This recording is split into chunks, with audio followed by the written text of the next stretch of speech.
filhos, obedecei a vossos pais no Senhor, pois isto é justo.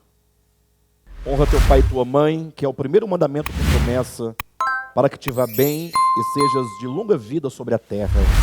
E vós, pais, não provoqueis vossos filhos a ira, mas criai-os na disciplina e na admoestação do Senhor. Quanto a vós outros, servos, obedecei a vosso Senhor, segundo a carne, com temor e tremor, na sinceridade do vosso coração, como a Cristo, não servindo à vista como para agradar a homens, mas como servos de Cristo, fazendo de coração a vontade de Deus, servindo de boa vontade como ao Senhor e não como a homens, certos de que cada um, se fizer alguma coisa boa, receberá isso outra vez do Senhor, quer seja servo, quer seja livre. E vós, senhores, de igual modo procedei para com eles, deixando as ameaças, sabendo que o Senhor, tanto deles quanto o vosso, está nos céus, e que para com ele não há acepção de pessoas. Versículo 10. Quanto ao mais, sede fortalecidos no Senhor e na força do seu poder, revesti-vos de toda a armadura de Deus, para poderdes ficar firmes contra as ciladas do diabo, porque a vossa luta não é contra carne e sangue, e sim contra principados e potestades, contra os dominadores deste mundo tenebroso, contra as forças espirituais do mal nas regiões celestes. Portanto, tomai toda a armadura de Deus, para que possais resistir no dia mau, e depois de terdes vencido tudo, permanecer inabaláveis. Estai, pois, firmes, cingindo-vos com a verdade, e vestindo-vos da couraça da justiça, calçai os pés com a preparação do evangelho da paz, embraçando sempre o escudo da fé, com o qual podereis apagar todos os dardos inflamados do maligno. Tomai também o capacete da salvação e a espada do Espírito, que é a palavra de Deus, com toda a oração e súplica, orando em todo o tempo no Espírito, e para isto vigiando com toda perseverança e súplica por todos os santos. E também por mim, para que me seja dada no abrir da minha boca a palavra, para com intrepidez fazer conhecido o mistério do Evangelho, pelo qual sou embaixador em cadeias, para que em Cristo eu seja ousado no falar, como me cumpre fazê-lo. Amém? Até aí tá bom. Estamos chegando agora já nas últimas palavras dessa carta, né? Nas palavras finais, é o capítulo 6, em que o apóstolo Paulo apresenta, portanto, o último quadro acerca daquilo que ele vinha dizendo desde o princípio, que é o resultado, né? O resultado da obra de redenção que o Senhor efetuou, e como a consumação, ou como o alcance do supremo propósito de Deus, conforme está no capítulo 1 de Efésios, né? Essa carta ela precisa ser lida sempre em conjunto. Ou seja, como é próprio de uma carta, não é? Uma carta no sentido específico da coisa, carta, uma epístola, né, dirigida a alguém ou a um grupo de pessoas que seja. De todo modo, seria muito estranho se nós recebêssemos, porventura, uma carta de alguém. Imagine, alguém escreve uma carta para você, seja de uma folha, 2 ou 3, não importa, dependendo da quantidade de conteúdo que se trata naquela carta, e você negligenciar a leitura dela como um todo. Então, toda carta tem que ser lida como um todo. Na verdade, também isso se aplica aos livros da Bíblia, né? Tem que ser lido no seu contexto geral, para que nós entendamos com clareza qual é o propósito de cada livro, a que ele serve, para que foi escrito, quais as motivações daquele que escreveu, para que nós possamos apreender com segurança a finalidade, o conteúdo daquele livro ou daquela carta, né? Tratando-se de uma carta, sobretudo, né? Então imagine você receber uma carta de alguém, que é um exemplo que eu costumo dar sempre, e a pessoa então pegá-la e guardá-la em casa, não ler. Não, eu vou ler depois, uma carta muito sagrada, muito maravilhosa. Uma carta muito rica, muito profunda. A própria pessoa não leu ainda. Aí passa um dia, ela lembra da carta, resolve pegar a carta e abri-la na metade. Eu vou ler a linha 14 da segunda página da carta. A linha 14 e 15. Será que ela teria condições de assimilar o espírito daquela carta, o sentimento daquela carta, o propósito daquela carta, lendo as duas linhas da carta? Isso é o que acontece quando alguém fala, vamos ler Efésios capítulo 5, versículo 13. É isso que acontece. Obviamente que é impossível que no uso da escritura para a pregação da palavra, é difícil o pregador chegar aqui e falar, irmãos, eu vou me basear hoje na episódio aos Efésios, vamos ler, portanto, toda a carta, para que eu pregue, então, baseado nos versículos 13 e 14, digamos, do capítulo 4. Então, é impossível que isso aconteça.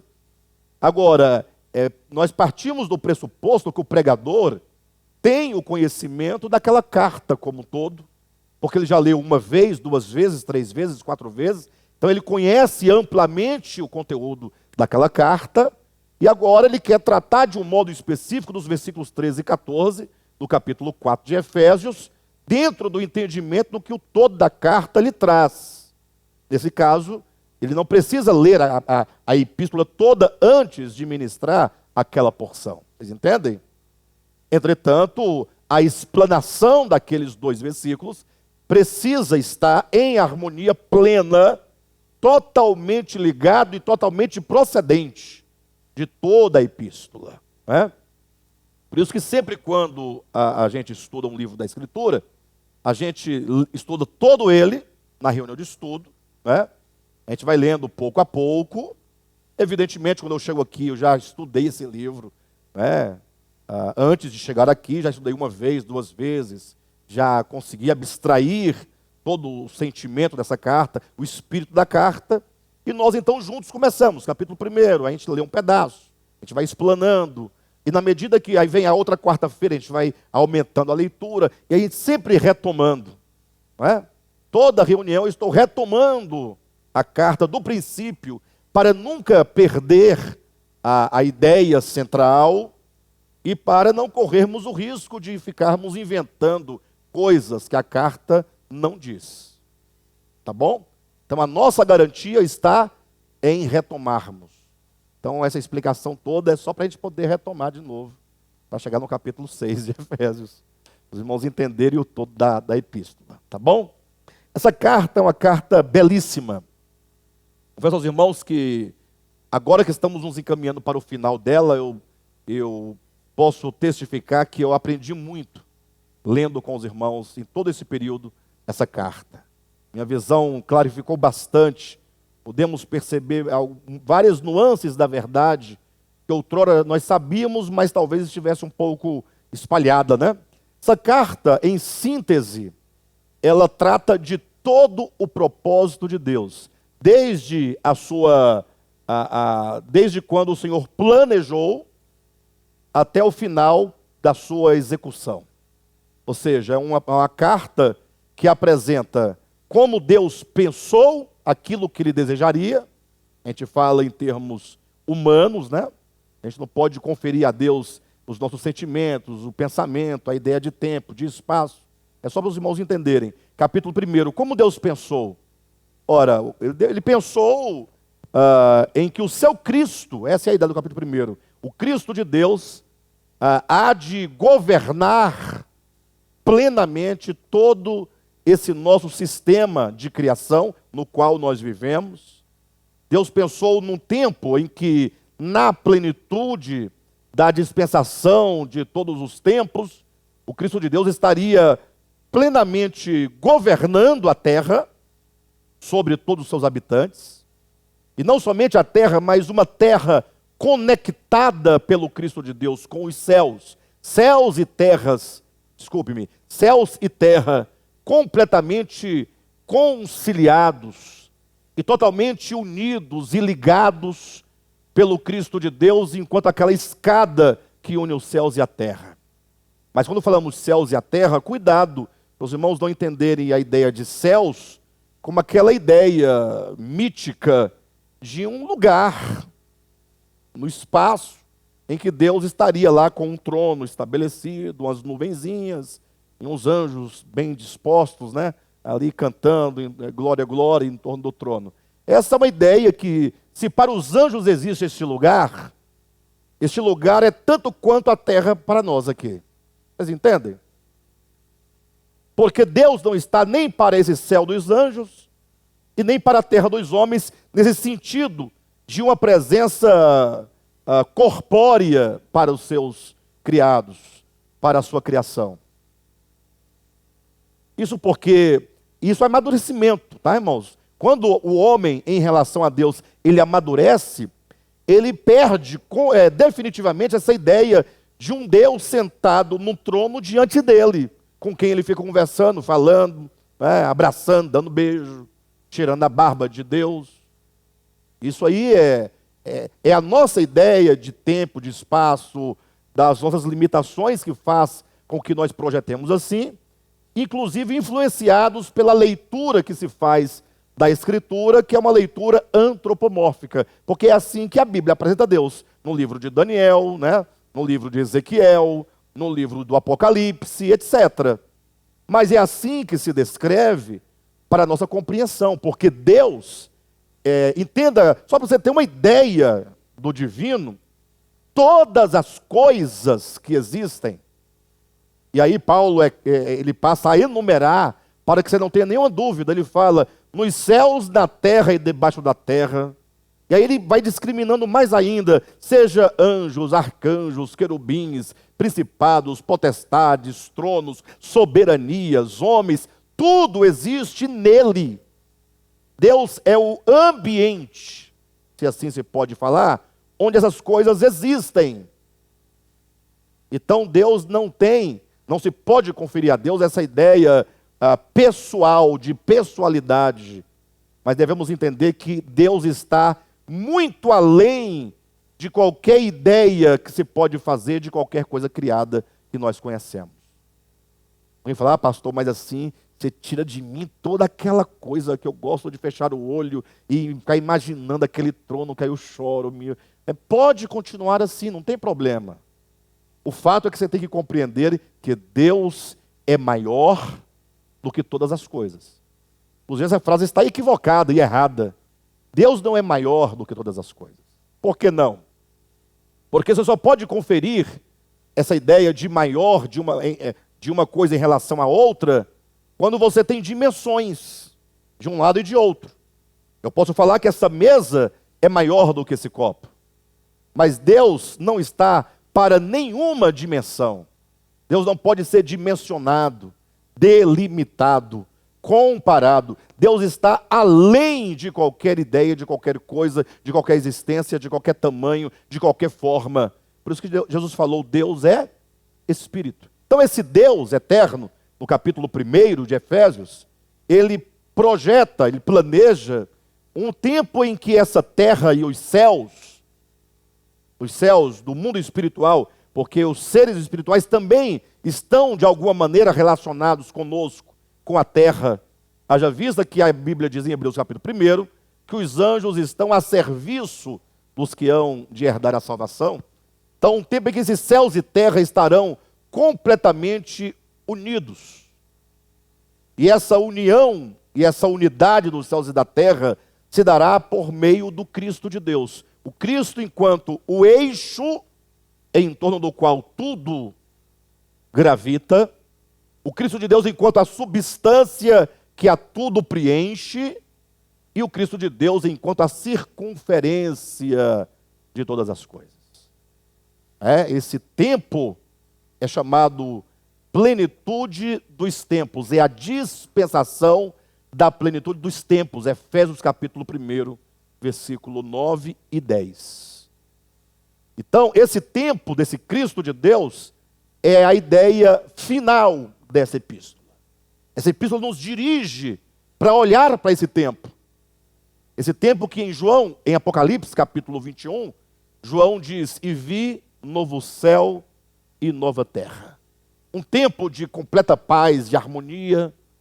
Imagine toda a criação totalmente, não somente ligada a Cristo, e não somente unida a Cristo, mas formando um todo absoluto, belo, maravilhoso, em que a glória de Deus é manifestada em tudo o que há. É um momento áureo de todas as coisas. E esse Cristo de Deus que fará toda essa unidade acontecer, nesse plano divino, é um Cristo coletivo. Capítulo 1 de Efésios. Puxa vida. Não é tão somente o Logos eterno, Criador, é Ele sim. Só que nesse projeto, esse Criador se faz criatura, se faz homem. Então o Cristo de Deus se torna Jesus Cristo. Ou, se você quiser, Cristo Jesus, a depender da ênfase que você quer dar, se no Jesus, se no Cristo. E agora esse Jesus Cristo, nesse projeto divino, isso está aí em capítulo 1 de Efésios, é um Cristo coletivo no sentido de que o Pai desejou formar um corpo para que esse Cristo seja o cabeça de um corpo. Esse corpo é coletivo, conforme está em 1 Coríntios capítulo 12, que embora um corpo, esse corpo é formado de muitos membros. Aí imagine agora essa figura que se constrói em Efésios 1, um homem coletivo, um homem cósmico. Daí o nome do nosso estudo, ser, né? A revelação do Cristo cósmico de Deus.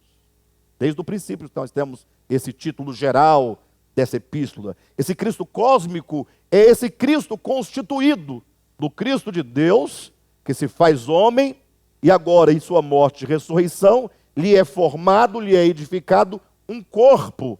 E agora, esse cabeça que é Cristo, e esse corpo que é a igreja, esse corpo que é formado pelos eleitos e predestinados, e aqui vale lembrar que essa eleição e essa predestinação visa a formação deste corpo, e não se aplica exatamente à questão de salvação ou condenação, que é um grande erro calvinista, a leitura equivocada que eles fizeram de uma verdade, e aí ficam brigando agora, mas a verdade é bíblica ou não é bíblica? É bíblica. Só não é a aplicação que se quer dar no âmbito de salvação. A predestinação é uma questão de primogenitura. Por isso que todas as vezes que fala de eleição, qual é o exemplo que traz? Jacó e Esaú, a ideia da primogenitura. E a ideia de primogenitura é a ideia de filhos no sentido de plural. Um pai tem 10 filhos, o primeiro é o quê? Primogênito, e os demais são filhos. Os demais não podem ser qualquer outra coisa, porque só pode haver primogênito se houver os demais filhos. E esse primeiro filho, de acordo com a tradição semítica, tinha algumas, como eu posso colocar, alguns privilégios, que eram conferidos ao primogênito. A porção dobrada da terra, o direito ao sacerdócio, e o direito à realeza. Então, essas 3 coisas eram dadas graciosamente, gratuitamente ao primogênito. E aí é onde entra a ideia de eleição e predestinação. Pensem um pouco comigo em nome de Jesus. Aí quando nasceu o primeiro filho, logo vem o orgulho, não vem? Ou não? De ser o primeiro filho, o filho mais velho. Eu sou o primogênito. Então pode-se o quê? Reivindicar esse direito, sim ou não? Por isso que toda vez que nascia um primogênito, quando havia uma relação de um propósito de Deus para com aquela família, o primeiro nascido era rejeitado. E quem era feito primogênito era aquele que Deus escolhia ser. No sentido de que primogenitura não é propriamente ser o primeiro filho, nesse sentido, mas é ser eleito. Então, aqueles que vão herdar essas bênçãos especiais, de constituírem com o Cristo de Deus, esse Cristo cósmico, esse Cristo coletivo, são aqueles a quem Deus escolheu. Por quê? Porque Ele quis. Eleição e predestinação é uma escolha que nasce do amor divino, que não é um amor exclusivista em relação ao outro, é um amor peculiar. Uma coisa é um amor exclusivo, outra coisa é um amor peculiar. Por exemplo, eu amo a minha esposa, isso é um amor peculiar, mas eu amo todos vocês. É uma outra forma de amar. Perfeito? Como eu amo minha mãe, é uma outra maneira de amar. Também é amor. Eu não posso pegar o amor eros, que é o amor afetivo por uma mulher, e querer aplicar a vocês, a minha mãe, aos meus filhos, aos meus amigos, porque aí vira bagunça. Não vira bagunça? Você já imaginou que coisa feia? Vamos chegar até a ideia dos gregos lá, bem parecido com eles, né? Ou com os romanos. Mas a ideia é que esse amor eletivo de Deus, que escolheu aqueles a quem Ele quis para formar esse corpo, é um amor eletivo, é um amor específico para este propósito. Mas Deus amou o mundo de tal maneira, olha aí. Deus pode muito bem salvar a humanidade toda e ainda assim ter os seus eleitos e predestinados. Que não há, sem detrimento dos demais, sem ferir o amor de Deus nem a sua justiça. Então, no capítulo 1, mostra como Deus escolheu e predestinou pessoas, a mim, eu acredito nisso, e também a vocês, para esse propósito específico de constituir com Cristo de Deus esse homem profético, que é prefigurado lá em Adão, Gênesis capítulo 1, 26, que vai governar sobre toda a terra. Então entenda de uma vez por todas, olha que grande privilégio. Por isso os versículos 20, 21 e 22 de Efésios capítulo 1, fala que o mesmo poder que Deus exerceu em Cristo, ressuscitando-o dentre os mortos, e elevando-o ao ponto de fazê-lo assentar nos lugares celestiais, acima de todo nome que se possa referir, acima de todos os céus, para ele ser o cabeça sobre todas as coisas, esse mesmo poder também operou em nós, os seus eleitos e predestinados, para que, fazendo de nós agora o seu corpo, possa colocar todas as coisas debaixo dos seus pés. Então, isso é muito grande. O capítulo 1 é uma pancada em nós, no sentido de, ou nós nos despertamos para para esse grande amor eletivo de Deus, de modo que Ele nos arranque da nossa inércia, e que Ele nos dê agora um motivo, nos dê uma razão, porque devemos nós reagir, devemos nós avançar, devemos nós buscar, bater até que se abra, buscar até que se encontre o cumprimento desse nosso alvo. O capítulo 1 é como que dissesse: olhe aquilo para o que o Senhor te escolheu. Muito grande, muito grande. Aí vem o problema da desintegração do homem em relação a Deus. Capítulo 2. Estando vós mortos. O homem se desintegra de Deus no seu coração e na sua consciência. Não uma desintegração física, mas uma desintegração na sua psique, nos seus sentimentos. É um filho revoltado com o pai. É um filho que não admite, não aceita a paternidade em relação ao seu pai. Consequentemente, se nega ao pai a filiação. É um filho que abandona o pai. É o filho que desenvolve uma ojeriza do pai. É um filho que não quer se lembrar do pai. É um filho que não quer ser lembrado enquanto alguém que procede do pai. É um filho que define a sua vida independente do pai. É um filho que vai para uma terra distante. E quanto mais distante para esse filho, melhor. Aí eu pergunto, mas Deus tem um projeto, capítulo 1 de Efésios. Não somente para nós, os eleitos, mas também para todos os filhos de Deus, mesmo os não primogênitos. Os irmãos entendem? Alguém pode dizer, pastor, mas o primogênito de Deus é Cristo. Aí cita o texto, Romanos 8, 29. Não é a igreja. Então você tem que ler Hebreus. Depois que você lê Hebreus, lá diz da igreja dos primogênitos. Pastor, qual é o capítulo, versículo? Não vou falar. Você vai ter que ler o livro todo para encontrar. Tá bom? Para parar de ficar com ninharia de ficar nhen, toda hora reclamando e falando. Criando, na verdade, uma situação, né? Falta humildade, pastor, que coisa maravilhosa. Como é que eu posso fundamentar melhor isso? Tem algum lugar que diz que nós somos primogênitos? Tem um não, tem vários. Tem a igreja dos primogênitos em Hebreus. Temos nós que somos as primícias da criação de Deus em Tiago. E enfim. De todo modo, o capítulo 2 fala que Deus também tem um plano.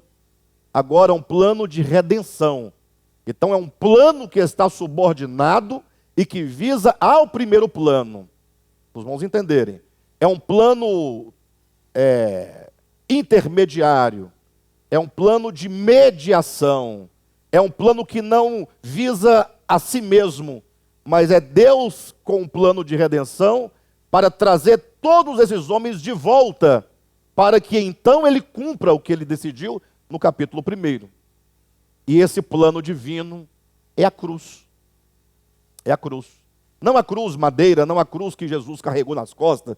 Jesus não carregou a cruz nas costas, quem sabe? Ele não levou uma cruz nas costas ou não levou? Não é aquela cruz. Aquela cruz é de madeira. Inclusive acabou, foi vendida. A Igreja Católica vendeu. Nem sei se vendeu a cruz verdadeira, né? Sei que pegou uma cruz lá e foi vendendo as lasquinhas. E quanto mais vendia lasquinha, mais cara ficava a lasquinha de cruz. Porque estava acabando, então, conforme vai acabando a cruz, vai aumentando o preço, né? E não fosse a desconfiança dos homens, estariam vendendo até hoje essa cruz, que não acaba nunca. Né? Estava acabando, troca por uma maior e finge que é a mesma. Porque tem que entrar recurso. Mas o homem falou, não, peraí, tem uma coisa errada aí. Bem, de todo modo, a cruz que fala lá em Efésios capítulo 2, é a cruz de que nós estamos tentando falar há bastante tempo. E não sei quantos têm entendido. É a cruz que nós desenvolvemos muito bem no livro Nascidamente. É a cruz no sentido da kenosis. Cruz é igual a kenosis. Kenosis quer dizer esvaziamento. Porque o que não é esvaziamento é presunção, é orgulho, é ego, é o pecado. É aquela presunção, né?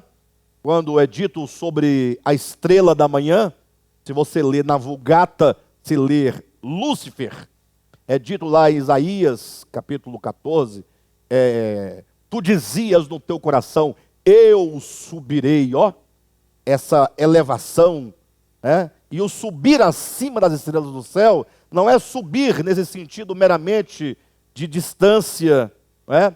Mas é um subir no sentido de fazer-se maior, de considerar-se maior. Estabelecerei o meu trono, o meu governo, né? No lado norte do universo. Então, é todo esse espírito de presunção, que na cruz se mostra, enquanto oposição a isso, a kenosis, é o esvaziamento. É Filipenses capítulo 2, versículo 5 em diante. Tende em vós o mesmo sentimento que houve também em Cristo Jesus. Isso é algo tão simples e tão prático e tão claro para todos nós, que para você entender exatamente a cruz de Cristo e cada vez entendê-la melhor e mais profundamente, basta que vocês olhem para o seu contrário. Olhem para o seu contrário. Irmãos, toda hora nós estamos nos levantando.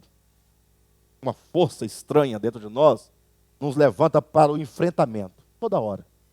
Nós estamos sempre estamos sempre dispostos a gritar a nossa justiça, a nossa verdade, a impor sobre o outro o nosso dever, ou impor sobre o outro o dever dele. Estamos sempre dispostos a julgar, estamos sempre dispostos a apontar.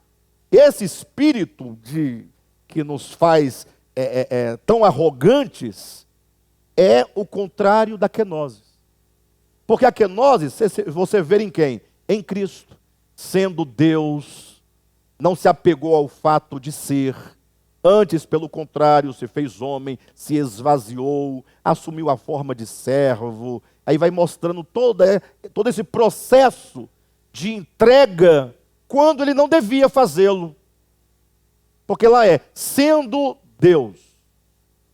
Aí quando você faz a leitura correta e expandida de Filipenses, tem que fazer assim, ó. Tende em vós o mesmo sentimento que houve também em Cristo Jesus. Você tem que fazer um paralelo entre o que houve com ele e o que você tem que fazer, sim ou não? Então, na sua leitura, você tem que fazer logo 2 gráficos no sentido paradigmático, né? No sentido vertical. Jesus e você. Aí você começa, o que ele fez? Sendo Deus. Aí você vai para o outro. Não sendo Deus. E aqui começa. Você não tem que progredir, não. Para aqui um pouquinho. Pensa no fato de ele ser. Isso é uma verdade suprema. Sendo igual a Deus. E qualquer coisa que se diga em termos de teologia, porque tem as discussões sobre Jesus, sobre o Cristo, não tem os TJs, não tem essa questão? Por mais que você tente fazer, ele ainda assim é muito grande. Vocês entendem? Eu só estou tentando fugir da discussão teológica. Mas o fato é que ele sendo igual a Deus, aí você está fazendo a leitura. Se é para eu ter o mesmo que ele, eu tenho que fazer ao meu lado. Eu não sendo igual a Deus. Por que eu tenho que fazer esse paralelo? Ora, porque ele sendo igual, se esvaziou deste modo, e eu não sendo igual, muito mais. Porque ele poderia, sem nenhum erro, sem nenhum pecado, falar, gente, mas como assim? Eu sou Deus, poxa. Qual o problema de vocês? Eu criei todas as coisas. Fui eu que fiz o homem. Tudo que existe, existe em mim, por mim e para mim. Olha que reivindicações mais lindas e bíblicas. Jesus dizendo, imagina ele se encarnando, vindo, e quando os homens viessem em cima dele, ele, opa, alto lá!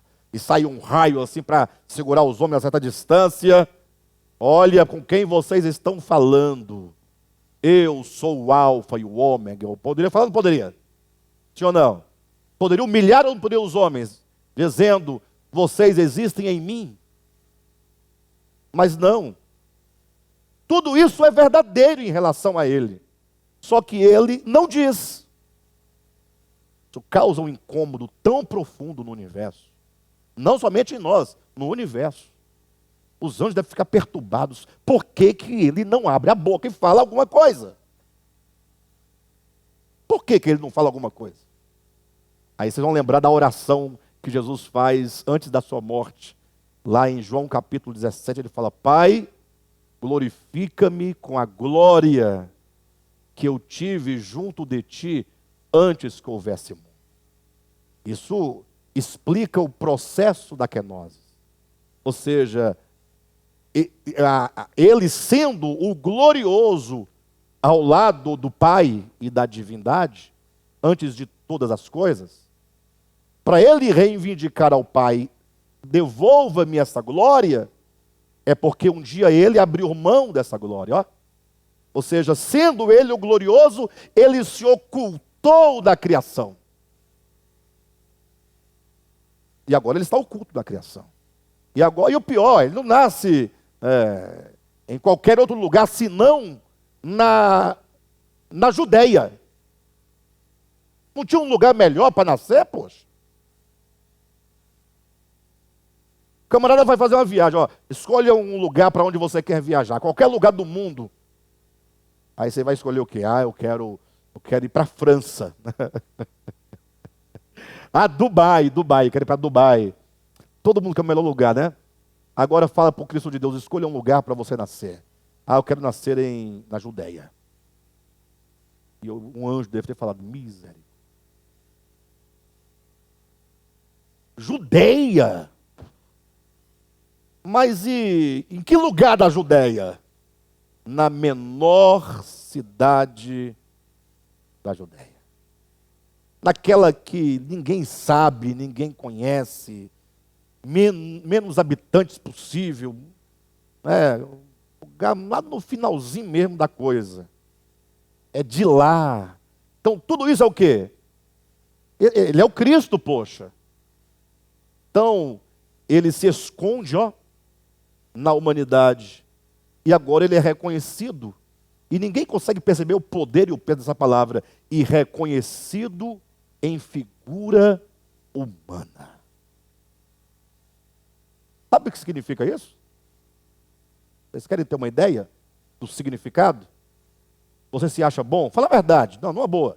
Você não é bacana? Você é um ser humano, poxa. Você não é, como diz o outro, um milho.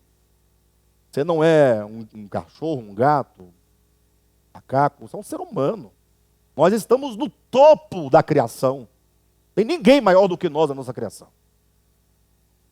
Você, poxa. Agora vamos falar de uma coisa da criação que você acha bem insignificante. Uma lesma. Uma lesma. Então imagine você, na sua grandeza, agora passar por um processo de ser identificado, encarnado e reconhecido em figura de uma lesma, no meio das lesmas. E uma pior lesma, porque tem umas lesmas bonitas, gordas, grandes. E você é aquela lesminha velha, lerda, pequenininha. Lá, sem aparência nem formosura. É só para você entender o significado da dimensão do que se quer dizer e reconhecido em figura humana. É se rebaixar muito. Porque ele se faz criatura, se faz homem. E agora, ele não é um Napoleão Bonaparte, ele não é um grande homem reconhecido na história, ele se torna servo dos homens, escravo dos homens. E aí batem no seu rosto, cospem-lhe na cara, desafiam-no, cravam-lhe uma coroa na cabeça, e o universo e os anjos e todos os mundos, e ele não fala nada, poxa, nem para dar um tapa na mesa. Isso é kenosis. Isso é o contrário de qualquer espírito arrogante, presunçoso. Tem uma outra palavra que está aqui, mas não vem de jeito nenhum. Então a cruz é kenosis. O que não é kenosis é pecado. Porque Deus é kenosis. Deus é um eterno kenosis. A cruz é eterna. Não é pelo sentido temporal, é pelo sentido qualitativo, porque é o ser de Deus em doação. É por isso que é dito que o Cordeiro de Deus foi morto desde a fundação do mundo. Por isso que a fundação do mundo e a morte do Cordeiro se coincidem e se encontram.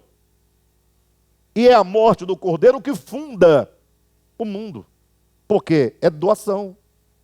Porque quando você gera algo, não se gera sem doar-se. Por isso que existe o pecado de prostituição e adultério, que está em oposição ao mesmo ato feito em amor. Não ficou claro? Imagine um homem e uma mulher que se amam, não tem o ato conjugal. Se um deles agora sai e pratica o adultério, ou que seja, em outra situação, a prostituição, não é o mesmo ato? O ato materialmente praticado? Mas por que aqui é tão lindo e aqui é tão pecaminoso? Porque aqui não é doação. Aqui é vantagem. Aqui é alguém se aproveitando do outro, tirando do outro, tomando do outro. Ah, mas se os dois quiserem se entregar a si mesmo? Aí, por isso que Paulo vai argumentar em 1 Tessalonicenses, capítulo 4, quando fala sobre a questão da impureza, do adultério, ele diz, não em relação à mulher, mas em relação à mulher do outro, no sentido de que quando se pratica o adultério, peca-se contra o marido, porque você está roubando algo de alguém. O ofendido no problema aqui é o marido, cuja esposa lhe traiu. Então, o pecado, e qualquer pecado, ele tem a sua raiz no problema do egoísmo. Os irmãos entendem o que eu estou dizendo? Por isso que Deus é santo, Ele é puro, porque Ele é doação sempre. E onde você pode ver isso? Porque se Ele é revelado nas coisas que foram criadas, não está dizendo lá? Em Romanos ou não está? Capítulo 1. Os atributos de Deus não são revelados nas coisas criadas? E nós estamos dizendo que Deus é kenosis, eterna, que Deus é doação, é altruísmo eterno. Onde se vê isso da criação? Olha, basta você ir lá no Rio Doce. O homem não destruiu o Rio Doce? Sim ou não? Acabou, destruiu, matou o rio. Pode largar lá. Daqui a pouco você vai ver o rio se movimentando, ressuscitando, para que ele volte a dar água para você limpa. Peixes. Nunca retém. É uma planta, um pé de uma fruta que você vai lá e você colhe, você arranca. Você nem respeita a árvore. Tira o fruto sem pedir licença para ela. Você arranca como se ela não existisse. E vai embora e volta e começa a podar para ela poder produzir mais. E vai embora. Daqui a pouco está lá te dando fruto de novo sem reclamar. Isso é Deus. Isso é Deus. Até uma terra que você não semeia, nasce alguma coisa. Porque é Deus. É o sol que todo dia está te aquecendo. Todo dia. É a chuva que cai sobre maus e bons. Sem reclamar. Tu não pergunta, tem mal aí? Não pergunta. Isso é kenosis, isso é Deus, isso é cruz. Sabe que a cruz não tem relação exatamente, ou melhor, vamos colocar em outros termos, a cruz, nesse sentido de kenosis, não se reduz à morte física de Jesus. A morte física de Jesus foi e continua a ser a manifestação dessa morte eterna.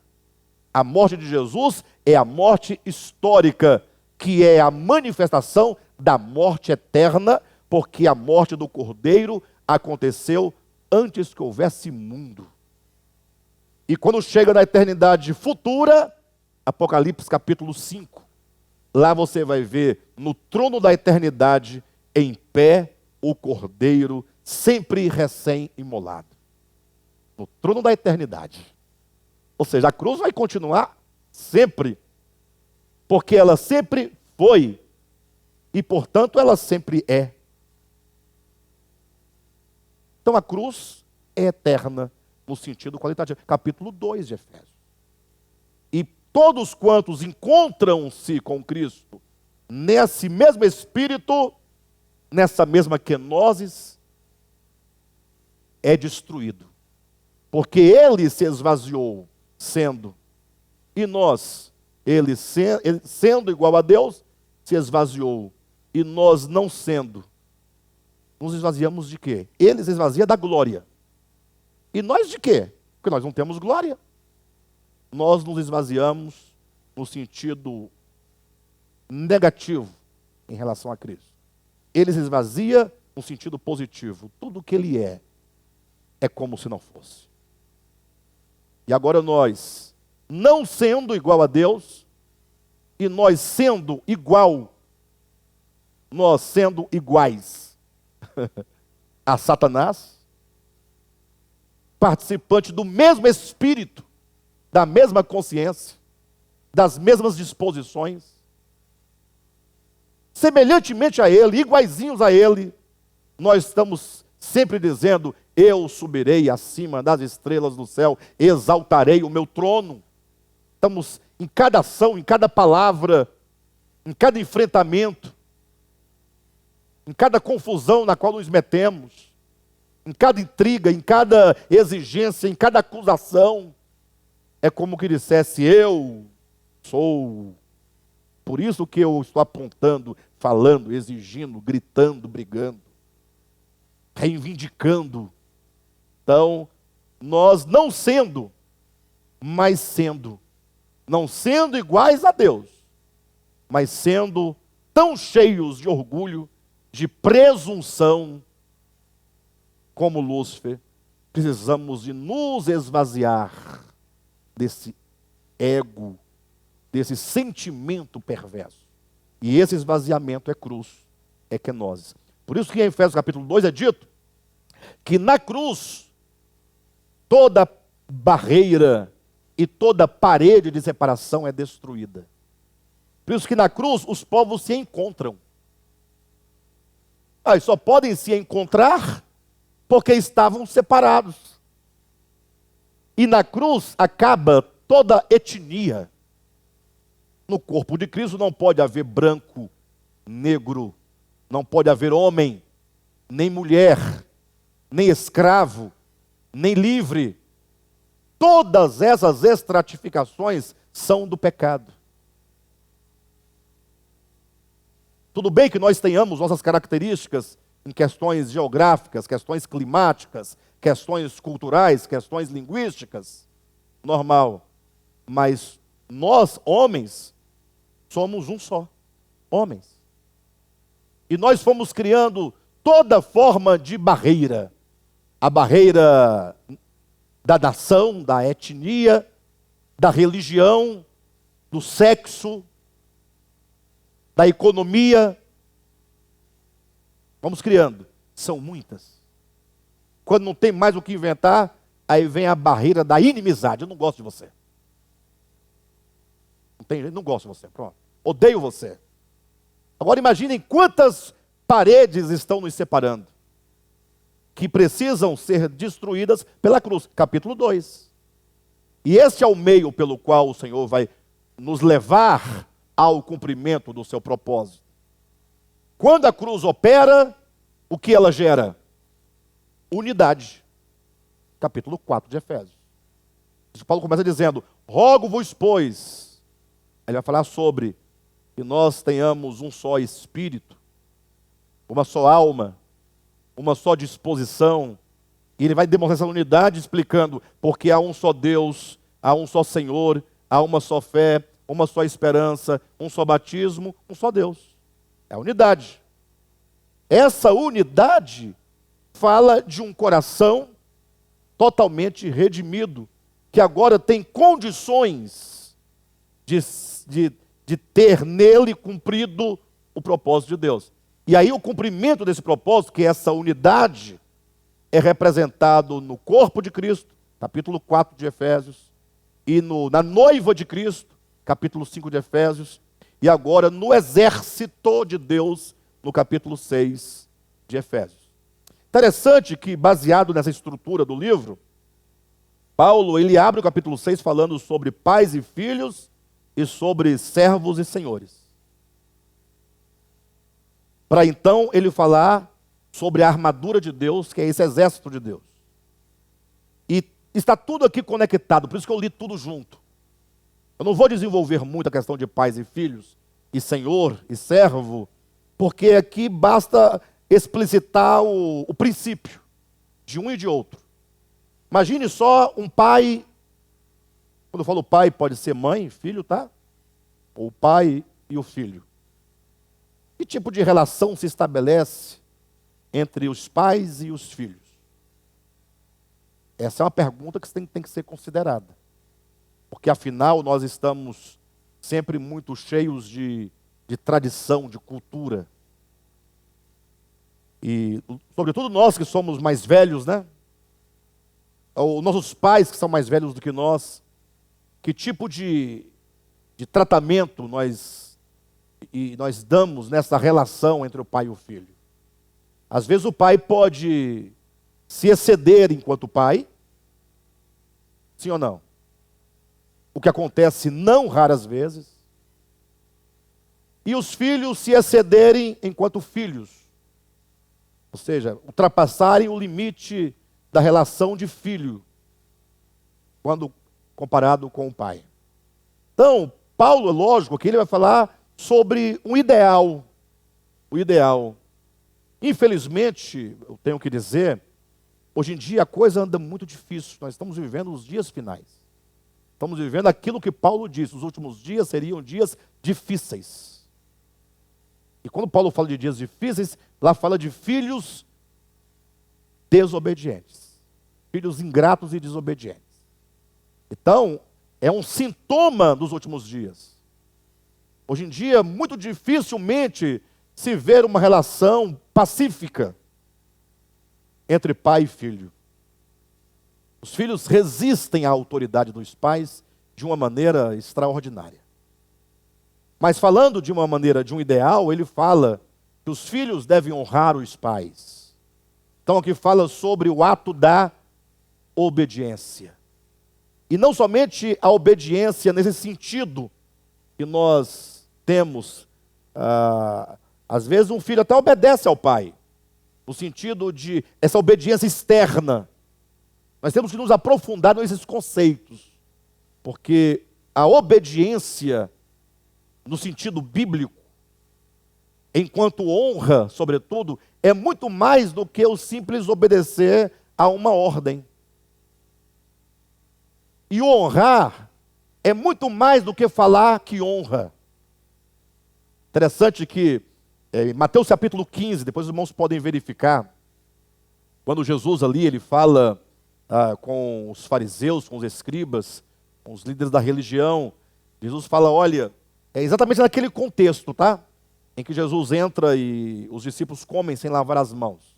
Capítulo 15 de Mateus. E o capítulo começa, portanto, dizendo o seguinte, que enquanto aqueles homens estavam dizendo, olha, os teus discípulos não lavam as mãos quando comem. Isso por quê? Porque do lado dessa casta religiosa, o lavar as mãos, naquele sentido, era uma prática religiosa que consistia numa tradição dos anciãos. Vinha lá de trás, uma tradição que os mais velhos desenvolveram e acreditavam que tinha alguma coisa de espiritual naquilo. Podia até ser uma coisa boa para eles, eu não sei. Mas o fato é que não era um mandamento de Deus. Perfeito? Ao passo que honrar o pai e a mãe é um mandamento divino. Uma coisa é a tradição que o homem criou, que o homem inventou, por melhor que seja justificado, mas é do homem. Outra coisa é um mandamento divino. Aí Jesus fala assim, engraçado, né? Vocês honram a Deus com os lábios, citando um texto de Isaías, mas o coração de vocês está longe de Deus. Isso criou um impacto no coração deles, porque, mas como assim nós, escribas, fariseus, saduceus, anciãos, sacerdotes, sumos sacerdotes? Não, nós vivemos para Deus, no templo louvando, olha nossas vestes, o sábado, o cuidado que nós temos com as ofertas, com tudo, com o incensário, com o fogo do altar. E Jesus fala, olha como que vocês honram a Deus com os lábios, mas o coração de vocês está longe. Então essa honra não é honra. E essa obediência não é obediência. E aí ele vai explicar o motivo por que ele disse isso. Porque vocês criam todo um problema para que se cumpra com exatidão a tradição daquilo que os homens inventaram. Agora, quando Deus ordena algo a vocês, vocês não cumprem. E eles poderiam perguntar, e o que é que nós não cumprimos? E Jesus disse, está escrito, honra a teu pai e a tua mãe. Eles disseram, mas e nós não honramos? Como assim não honramos? Jesus dá um motivo claro. Fala assim, olha, Deus ordenou que cada um de vocês devam honrar os pais, cuidando dos pais em suas necessidades. Está entendendo? E vocês, tendo o que dar aos pais, não dão. E com qual argumentação? Isso que poderia aproveitar o meu pai é oferta ao Senhor. Aí jogava no gasofilaço. Que vergonha. Que vergonha. Ou seja, o ato da bondade de socorrer alguém, sobretudo um pai, estava sendo substituído, trocado por um ato externo de serviço. Então veja que honrar os pais é muito mais do que uma mera obediência externa. E também se materializa numa obediência pragmática de cuidado. Os dois lados estão em movimento. Não basta dizer eu honro, tem que cuidar. E não basta cuidar, tem que cuidar não pela mera obrigação de fazê-lo, mas como quem ama a Deus e ama seus pais. Então veja que essa relação é uma relação de uma autoridade, que são os pais, e de um filho que, sabendo disso, se coloca agora em plena conexão e harmonia com essa autoridade, que é o nosso maior problema. Nós temos problema com autoridades de maneira geral. Nós temos problemas. Quando a autoridade é bem estabelecida, porque não tem como negar, nós nos revoltamos contra ela. Sim ou não? Uma boa. Lógico que tem um problema, e o próprio Paulo adverte, né? Que ele diz os pais não podem, como ele diz sobre os filhos? Não provoqueis nossos filhos a ira. Ou seja, é possível que um pai provoque um filho a ira. É possível que uma autoridade estabelecida provoque o subordinado a ira. Mas o problema da verdade, se é que você pode chamar de problema, é que uma coisa não justifica a outra. Se um pai ou uma autoridade faz mau uso da sua autoridade, não dá a nós o direito de infringir a autoridade deles. E o contrário também é verdadeiro. De maneira então, que quando nós olhamos para uma autoridade estabelecida e não tem como negar o seu estabelecimento, nós justificamos a nossa não integração e subordinação àquela autoridade, justificando que aquela autoridade faz mau uso da sua autoridade. É um problema para nós. Em contrapartida, imagine agora que se há uma autoridade que não é muito bem estabelecida, como é que a autoridade não é muito bem estabelecida? Porque uma coisa, digamos, é o presidente da República, muito claramente estabelecido. Sim ou não? Alguém tem dúvida de que o presidente é o presidente? Você pode não gostar e não concordar, mas é um presidente. Então não tem como você negar isso, está claro. Um policial militar, na sua atividade, ele é uma autoridade.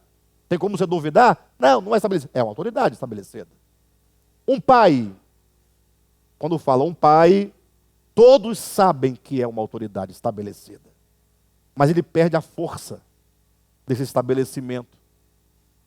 Porque ele é uma autoridade segundo a lei natural. E não segundo uma lei positivada. Porque a lei positivada tem força. E a lei natural, ela pode ser negada. Ela pode ser distraída.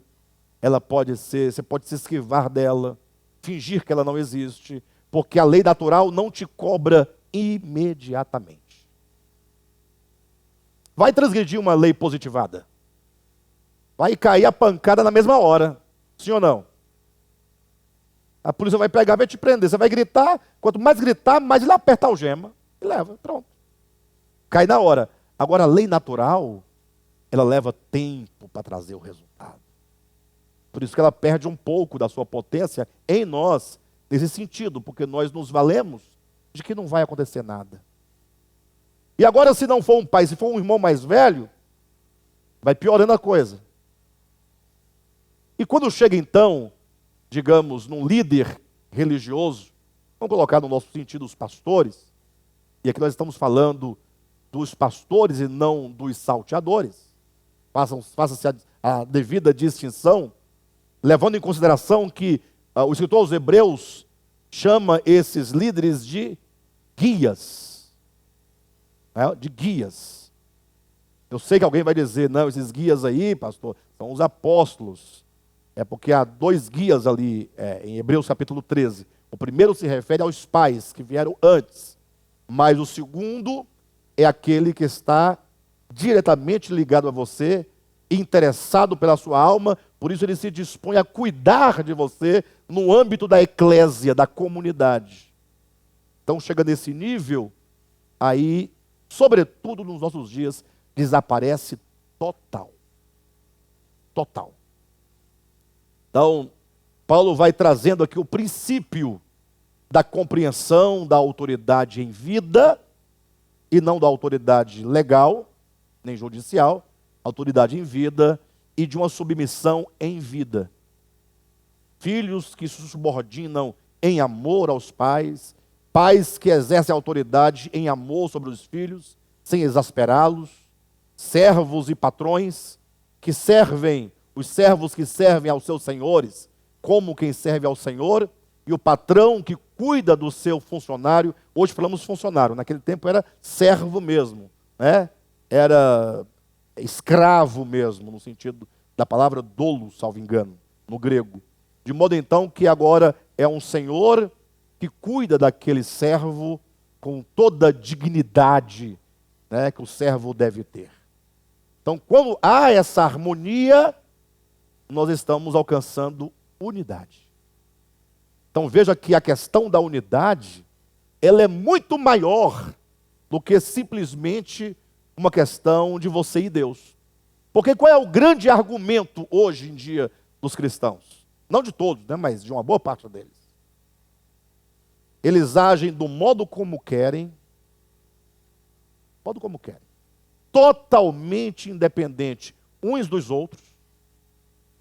Se tem uma coisa que não existe em igreja hoje em dia, é sede submissos uns aos outros. Não existe. Cada um faz o que quer, como quer. Não estou falando da vida pessoal e particular. Eu falo quando se trata das coisas comuns. E aí cada um age como quer, entra na igreja como se entrasse num bar, deixa a congregação, abandona como se deixa o bar.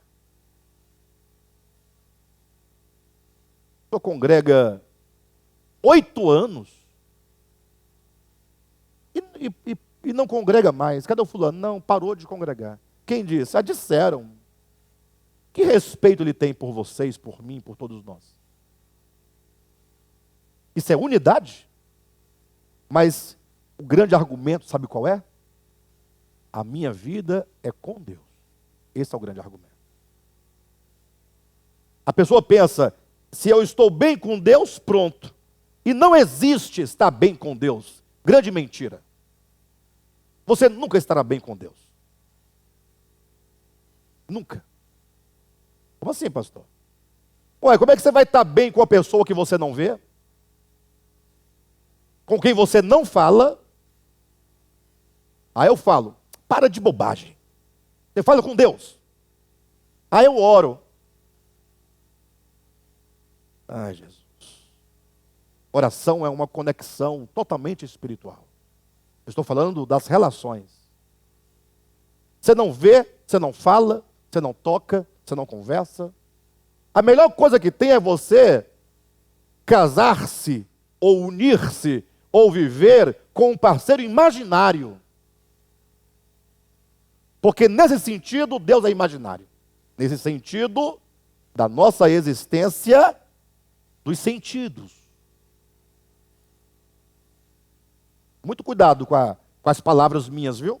Eu coloco palavras muito fortes para que você compreenda, e no âmbito do sentido, Deus é imaginário sim. Porque no sentido, para ele não ser, você tem que tocar, tem que ver, ouvir, lamber, chutar. Para você poder saber que tem consistência.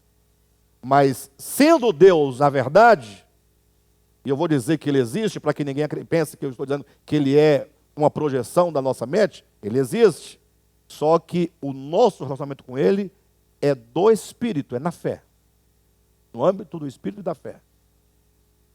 Você não tem como estar bem com ele, porque o próprio Deus eterno, invisível, ele determinou que a nossa relação com ele só é possível na minha relação com o homem. Não existe relação ou relacionamento com Deus via, ou melhor, não existe relacionamento com Deus em que você tira desse contexto de relacionamento o seu próximo, o homem. Perfeito, exatamente isso. O irmão Pedro está trazendo uma colaboração, lembrando o texto de João, né? 1 João. Quando João diz, aquele que diz que ama a Deus e não ama o seu irmão é mentiroso. Porque como você pode amar a Deus a quem você não vê? E deixa de amar ao seu irmão a quem você vê? Isso é ilógico. Em outras palavras, é muito fácil você falar que ama a Deus. Cadê? O que é que eu posso fazer por ele? Deus não precisa de mim para nada. Ele nunca bateu na minha porta atrás de nada. Agora, o irmão não. O irmão está aí dando trabalho toda hora, né? E aí é onde acontece.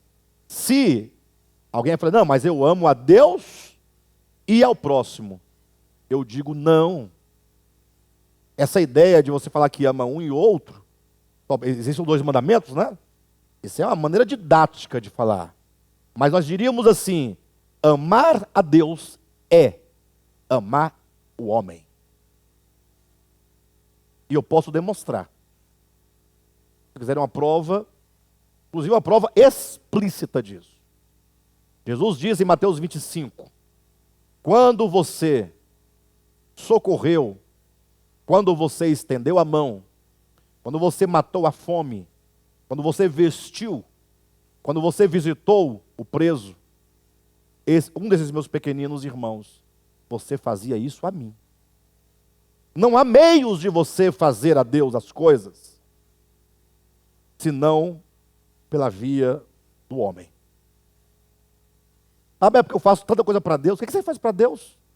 Aí eu oro, aí Deus está precisando da sua oração agora. Aí eu jejum, Deus está precisando do seu jejum. Aí eu só visto roupa comprida. E Deus quer que você ande de roupa comprida. Então veja que criaram um Deus tão mesquinho para poder esconder o nosso grande problema de unidade com o outro. Então quando Paulo fala dos filhos, quando ele fala dos pais, quando ele fala do servo, quando ele fala do Senhor, quando ele fala do marido, quando ele fala da esposa, ele está dizendo toda essa metafísica, toda essa ética e essa metafísica da verdade divina só encontra sentido e só encontra a sua concretização no âmbito das relações. Ou seja, Deus se mostra, Deus é amado, Deus é servido, Deus é obedecido nessas nossas relações, que só podem ser possíveis, possível no caso o serviço, o amor, na unidade. E é essa unidade que nos leva a amar, nos leva a nos submeter, nos leva a exercer autoridade com completo amor sobre o outro, sobre quem nós exercemos autoridade, etc. É nessa unidade. Amém? De modo que, quando Paulo, então, aqui fala no capítulo 6 sobre pais e filhos e sobre servos e senhores, antes de entrar na questão da armadura de Deus, ele toca, portanto, no ponto fundamental, que é a relação do amor, da autoridade e da obediência. Então eu quero que os irmãos vão para casa pensando nesses 2 termos, autoridade e obediência, que serão os 2 fundamentos que vão formar esse exército de Deus. Não haverá exército de Deus sem autoridade e sem obediência. Sabemos que a autoridade desse exército é o Senhor. E para nós, portanto, só sobrou e só cabe a obediência. Amém? Nós veremos como que isso acontece de maneira prática na nossa vida. Tá bom?